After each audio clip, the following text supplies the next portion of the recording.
Hər kəsə salam, kanalıma xoş gəlmisiniz.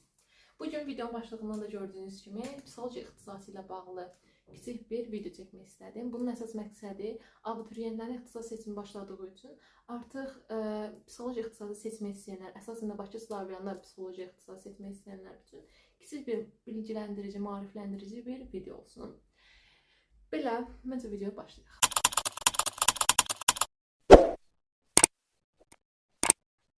İlk olaraq bunu deyə bilərəm ki, mən Bakı Slavyanında artıq 2-ci kursumu bitirmişəm və sentyabrın 3-cü kursa başlayıram. Psixoloji tələbəsi olaraq və az sektoruyam, yəni rus sektoru deyiləm. İlk olaraq bunu deyim ki, mən 4-cü kursdan bu ixtisasa yönəlmişəm. Bildiyiniz kimi balım çatmadığı üçün artıq psixologiyanı seçmişəm. İlk vaxtlarda, yəni abituriyent dönəmlərində psixologiyaya bağlı heç bir məlumatım yoxdur. Mən sadəcə bunu bilirdim ki, 3-cü kursda psixoloq ola bilir. Lakin ixtisas seçim zamanı gördüm ki, psixoloji ixtisası 4-cü qrupda da var və psixoloji seçdim. Nə yaxşı seçmişəm və nə yaxşı tipə qəbul olmamışam. Heç tip mənlik deyil. İndi yavaş-yavaş bunu anlayıram. Psixologiya mənim üçün həqiqətən çox yaxşı bir ixtisasdır. İşləməsəm belə bu peşədə, əslən bu peşədə davam etməyi düşünürəm. Lakin həyatda bir şey olarsa və bu ixtisasda işləməsəm belə, bu ixtisasın işləyəcəyim başqa peşələrlə birlikdə çox daha effektiv olacağını düşünürəm və hətta hər bir insanın psixologiya oxumasını, yəni psixologiyaya bağlı məlumatın olmasını tövsiyə edirəm. İlk olaraq başlayaq psixologiya oxumaq Bakı Slavyanında.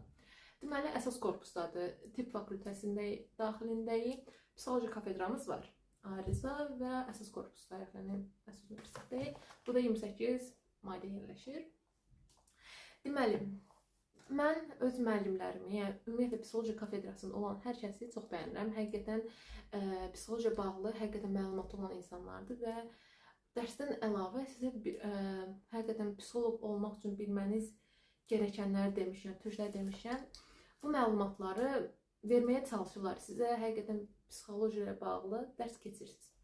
Təbii ki, buna yanaşı bəzi insanlar da var ki, yalnız mühazirə oxuyaraq keçirirsiniz. Bu da normaldır məncə universitetdə. Bütün universitetdə artıq belədir, yəni dərs izah olunmur. Sadəcə sən gəlsən, dərs danışırsan. Ümumiyyətlə, psixologiya ixtisasında imtahanlarımız hamısı yazılı olur. 5 dənə sual olur, bilet çəkirik və imtahanlara hər sual uyğun onun üzərindən qiymətləndirir və yazılı şəkildə olur. Mən bunu çox sevirəm. Mən test insanı deyiləm. Sonra qiymətləndirmə də yenə 50 üzərindən imtahan, 50 üzərindən də yenə imtahana qədərki vaxtda aldığımız qiymətdir.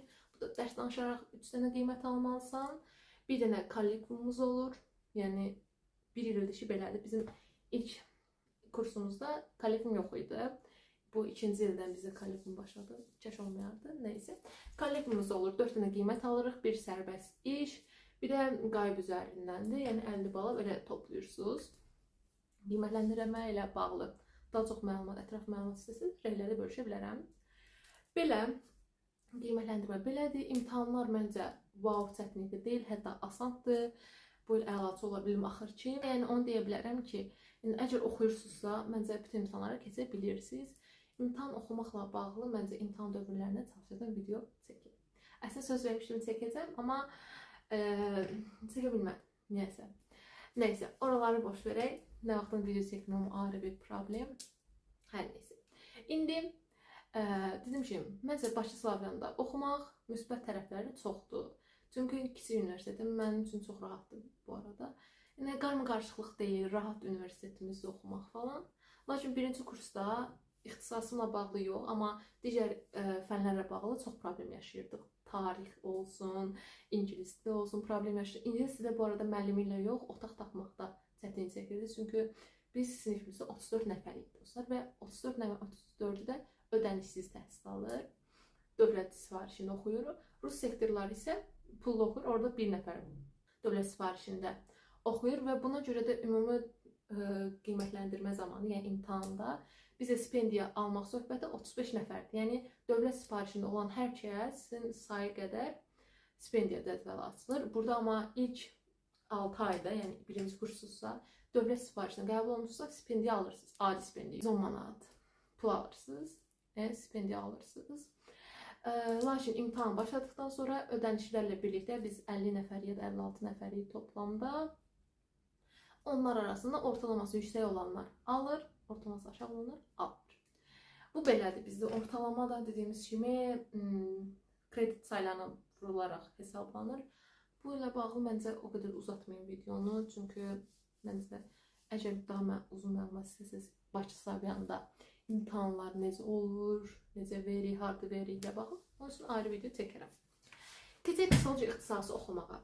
Ümumi olaraq ilk semestr 3-4 dənə fən keçirdik. İnkişaf psixologiyası, ümumi psixologiya. Ümumi psixologiyanı artıq hissə-hissə keçiririk. Birinci hamısını bir yerdə keçiririk. Sonra bu 4 semestr artıq vermişik. Yarı-yarı hissə-hissə, diqqət, duyğu, nə bilim, hafizə, təfəkkür kimi, nitq, təxəyyül kimi ayıraraq keçiririk bir semestr boyunca. Sonra pedaqoji psixologiya, sonra anatomiyadan keçir, mərkəzi sinir sistemindən.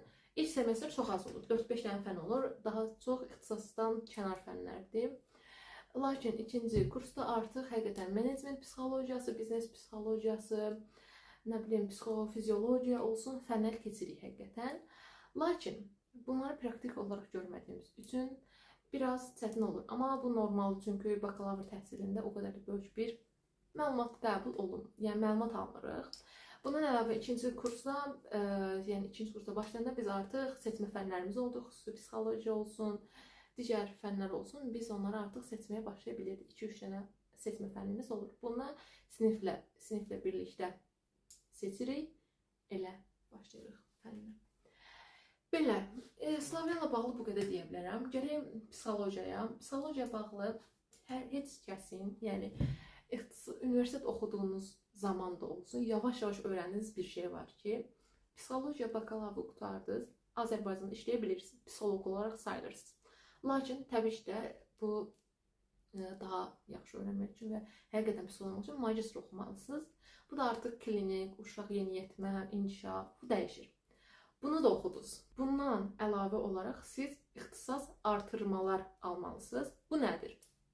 Bu, hər kəsin bildiyi, məsələn, gənclər psixologiyası, MDR, CBT kimi kurslardır. Məsələn, art terapiya, qum terapiyası. Bunları siz ödəniş edirsiniz, siz dərslər alırsınız, PDF-lər alırsınız, praktik şəkildə superviziyalara qoşulursunuz, dərslərə baxırsınız, öyrənirsiniz və artıq siz, məsələn, deyək ki, mən psixoloqam və klinik psixologiya oxumuşam. Daha çox hər dəfə belə deyirlər, CBT-ni almısan, MDR-ı almısan, və ya nə bilim, art terapiya var məndə falan deyirlər. Bu ödəniş edirsiniz və ixtisas artırma alırsınız. Bu biraz çox qəribə bir şey. Çünki bunlar hamısı ödənişlidir. Ödənişsiz demək olar ki, yoxdur. Hamısını ödənişlə almaq məcburiyyətindəsiniz. Ən çox bilinən psixologiya institutudur. Orada görürsünüz ki, ödənişlərdə yəni həqiqətən yüksəkdir mənə görə və hətta belə deyim ki, psixologiya institutunun ixtisas artırmaları sadəcə Azərbaycanda tanınır, yəni ümumi xalqdır. Lakin beynəlxalq almaq istəyirsə, bu məbləğlər həqiqətən yüksəlir. Türk psixoloqlarından, təlimlərinə qoşulursunuz və bunlar həqiqətən çox yüksək məbləğlərdədir. Üstünə siz bir də magistri xaricdə oxumaq istəyirsinizsə, həqiqətən psixologiya ixtisasına yəni yüklü miqdarda pul tökülməlidir. Yekun olaraq ixtisas artırmalar həqiqətən bahadır və siz bunlara almalısınız ki, işləyə biləsiniz. Məsələn, uşaqlarla işləyirsə, qum terapiyası, art terapiya, nağıl terapiyası, bunları həqiqətən həm yaxşı bir yerdən almalısınız ki, öyrənə biləsiniz. Yəni, bunlara heç bir magistrda indi bilmirəm keçirlər ya yox, amma bakalavrda belə bir şey yoxdur ki, CBT-ni sənə üstdən, məsələn, nəzəri olaraq verilir. Lakin praktik şəkildə öyrənmək istəyirsə və biolarında psixoloqların gördüyünüz CBT, MD, bunları ixtisas artırma olaraq aldıqlarını göstərir. Belə və bunlar hamısı ödənişli, ödənişli heç bir şəkildə yoxdur. Bu barədə biraz problem yaşayacağımı düşünürəm. İnşallah yaşamaram, amma yəni məncə bu barədə biraz çətindir. Həm də yaxşı bir yerdən almaq istədinizsə, bu daha da çətinləşir. Çünki Azərbaycanda demək olar ki, ixtisas artırma bildiyim qədərilə psixologiya institutunda verilir. Belə. İkinci olaraq deyə bilərəm ki, staj yerləri demək olar ki, yoxdur. Staj təlimləri, proqramları var. Məsələn, mən Aytac müəllimənin Aytac nağılımı Instagramına qoyaram. 2 aylıq staj proqramına qoşulmuşum və həqiqətən psixoloq olaraq roleplay deyirlər buna. Psixolog-pasiyent roleplay edirsiniz və həqiqətən ondan başa düşdüm ki, mən psixoloq ola bilərəm, yoxsa olmaya bilərəm. Kəş bunlar biraz da artırılsa. Çünki bakalavr təhsilimizdə bu il ümumi psixologiya praktikum olmuşdu. Praktik olaraq biraz daha məlumatlandırmalıydı. Lakin bizim qrupa belə bir şərait yaradılmadığı üçün biz heç bir şəkildə praktik bir dərs ala bilmədik. Bu biraz mənfi cəhətləridir. Lakin bu məncə universitetlə əlaqəli deyil, ümumiyyətlə psixologiya ixtisasıyla bağlıdır. Sonra nə deyə bilərəm? Psixologiya mərkəzlərinə könüllü olaraq qoşulursunuz, lakin orada belə məsələn başqa işlər görürsünüz və təlimlərə ödənişsiz qoşulursunuz. Çünki elə bir şərait yoxdur ki, siz terapiya seansına qoşulasınız, o insanı izləyəsiniz. Bu əslində həm də etik də deyil, lakin belə bir şərait yaradılmalıdır məncə role playlər üçün ödənişsiz. Psixoloqlar göndərsinlər. İndi görək 4-cü kursda nə olacaq, indi bilmirəm təbii ki də. Yəni praktikada nə olur? Amma hələ ki elə bir şey yoxdur. Və başvuru elədiyinizdə də, yəni CV-nizi göndərdiyinizdə də çox da ürək açan cavablar almırsınız. Çünki istəmirlər tələbələri əsasən. Psixologiya institutunda könüllülük var. Yenə deyim ki, bu bir könüllülükdür, yəni staj deyil. Belə. Sonra ən danışmaq istədiyim mənfi cəhətlərindən gəlin danışaq. Məncə müsbət cəhətləri məndən bu qədər. Əgər həqiqətən ən böyük xəyalınızsa psixoloq olmaq, psixologiyanı oxumaq, məncə oxumalıdır. Oxuyun, yəni heç bir kəsin videosuna baxmayın. Lakin işləmək üçün biraz çətin ixtisas olduğunu düşünürəm. Çünki bu dövrdə hər kəs artıq psixoloq sayılır. Əsasən də deyə bilərəm ki, əgər psixoloqa getmək üçün bir niyyətiniz varsa, Instagramdan baxdığınız, sosial mediadan baxdığınız psixoloqların bioqrafilərində hansı universitetləri oxuduqlarını, universitet oxuduqlarının, yəni məsələn yazıb BSU, bakalavr, nə bilim, onlar yurdu, magistr və s. bunları nəzər yetirin. Yəni bunlar yoxdursa, biraz yəni diplomun olub-olmamasına həqiqətən çox önəm verin deyə bilərəm.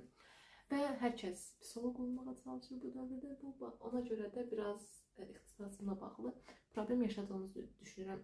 Hər ki, işləmədiyim üçün bir problem yoxdur. Lakin iş mühitində həqiqətən də çox psixoloq olduğu üçün biraz işləmək peşə olaraq çətin bir peşə olduğunu düşünürəm mən. Və ən mənfi cəhətindən, mənim üçün ən mənfi cəhətindən danışaq. İnsanlara psixologiya oxuduğumu, psixoloq olacağımı deməkdən çəkinirəm. Ümumiyyətlə ixtisasımı demək istəmirəm insanlara. Nə ki, bu insanlar təzə tanış oluramsa, ya da məsələn bir söhbət olur, bir yerə gedirsən, psixologiya oxuduğunu deyirsən, o anda onların beynində belə bir stereotip yaranır və səni o psixoloq olaraq qiymətləndirməyə başlayırlar. Lakin mən hələ tələbəyəm. Mən psixoloq da olsam, yəni belə qiymətləndirmə düzgün deyil. Ümumi olaraq insanlarda bir şey var ki, psixoloq əsəbləşə bilməz, psixoloq səsi yüksək danışmamalıdır, çox belə, necə deyim, siz başa düşdünüzsə, yəni psixoloq deyəndə nə ağlına gəlir? Buna görə çox önyargılı olurlar insanlar. Adi məsələn əsəbləşirsən, yəni normal olaraq əsəbləşirsən ya da öz fikrini bildirirsən, o zaman sən psixoloqsan, belə şeylərə qarışmamalısan. Sən psixoloqsan, necə əsəbləşə bilərsən? Sən psixoloqsan, belə yanaşmamalısan. Sən necə psixoloqsan? Halbuki psixoloq deyiləm, halbuki psixologiya tələbəsiyəm. Amma psixoloq da olsam, bu mənim peşəmdir. Psixoloqluğu mən yalnız terapiya otağında eləyirəm, mən bu şəxsi həyatım var. Bu insanlar bunu başa düşmürlər. Bu barədə biraz çətindir, yəni ixtisas. Lakin mən artıq buna alışmışam. Hətta insanlar sizi ixtisasınız da bilə bilir. Sən necə psixoloqsan, sən necə psixoloq olacaqsan. Bir şey oluram. Nə əlaqə? Bu barədə biraz çətindir. Lakin dediyim kimi, əgər ixtisas seçmək işiniz varsa, psixoloji ixtisasını əgər həqiqətən çox istəyirsə seçin. Peşə olaraq çox pul var psixoloqlarda, məncə var. Amma yəni həqiqətən çox yaxşı bir psixoloq olmalısın, böyük bir yaşa gəlib çatmalısan, 25-26 yaşına gəlib çatmalısan ki, yaxşı həqiqətən böyük məbləğlərdə pul qazanasan. Ondan əlavə həqiqətən hər il, yəni hər il psixologiya bağlı təzə bir şeylər öyrənirsə də hər zaman araşdırmalı, hər zaman təlimlərə qoşulmalısan və hamısı büdcə istəyir. Yəni mən əgər düşünürəm ki, psixoloq olacaqsınızsa, bundan əlavə pul qazanmaq üçün başqa bir ixtisas və ya iş falan düşünün. Yəni hər şey psixoloqluğa yatırmayın. Əgər çox da böyük bir büdcəniz yoxdursa, Əlavə bir də superviziyalardan danışaq. Superviziya nədir? Superviziya psixoloqun psixoloq yanına gedib ondan məsləhət almasıdır və bunlar psixoloq seanslarından, yəni terapiya seanslarından daha yüksək məbləğdə olur. Siz psixoloq olaraq gedirsiniz psixoloqa deyirsiniz ki, mən pasiyentimdə bu problemləri yaşayıram ya da belə bir şey olur, mən necə edeyim, necə davam etdirim bu seansı. O psixoloq sizdən kömək edir, harda problem səhv elədiyinizi öyrədir. Yəni praktik olaraq sizə kömək edir və bunlar həqiqətən 150, 200 superviziyalardır. Yəni əgər 50 AZN-lik ya da 60-70 AZN-lik seans keçirsinizsə, onun üstünə biraz məbləğ qoyub bir superviziya almalısınız. Bu deməkdir ki, ilk vaxtlarda yenə seanslarınızdan o qədər də böyük pul qazanmayacaqsınız. Yəni pul qazanmaq barəsində düşünürsünüzsə, yəni heç bir marağınız yoxdursa, məncə oxumağa o qədər dəyməz. Onun yerinə daha rahat bir ixtisas seçə bilərsiniz. Lakin əgər istəyiniz varsa, psixologiya marağınız varsa, məncə oxuyun. Yəni çünki həqiqətən çox gözəl bir ixtisasdır. Həqiqətən özünüzə bağlı çox şey öyrənirsiniz. Və ən böyük yenə digər bir çətinlik isə özünüzlə üzləşməyinizdir və bunun çətin olan hissəsi odur ki, bunu bilirsiniz. Yəni burada bu problem olduğunu bilirsiniz və bunu dəyişə bilmirsiniz. Çünki yenə də psixoloqun yanına getməlisiniz. Yenə də ətrafınızdakı bir problemi görürsünüz. Yenə də buna müdaxilə etməyə o qədər də haqqınız olmur, edə bilmirsiniz və bu bəzən depressiya, stresə, narahatlıq səbəb olur bilir. Belə. Başqa bir sualınız varsa psixoloji ixtisası ilə bağlı rəylərdə bölüşə bilərsiniz. Dəstək olmaq istəyirsinizsə, abunə olmağı unutmayın. Bunlar məncə deməyə artıq gərək yoxdur. Əsasən rəylərdə bütün suallarınıza cavab verəcəm. Hansı sualınız varsa, nəsə Bakı Slavyanla bağlı bilmək istəyiniz bir şey varsa, rəylərdə bölüşə bilərsiniz. İzlədiyiniz üçün təşəkkürlər.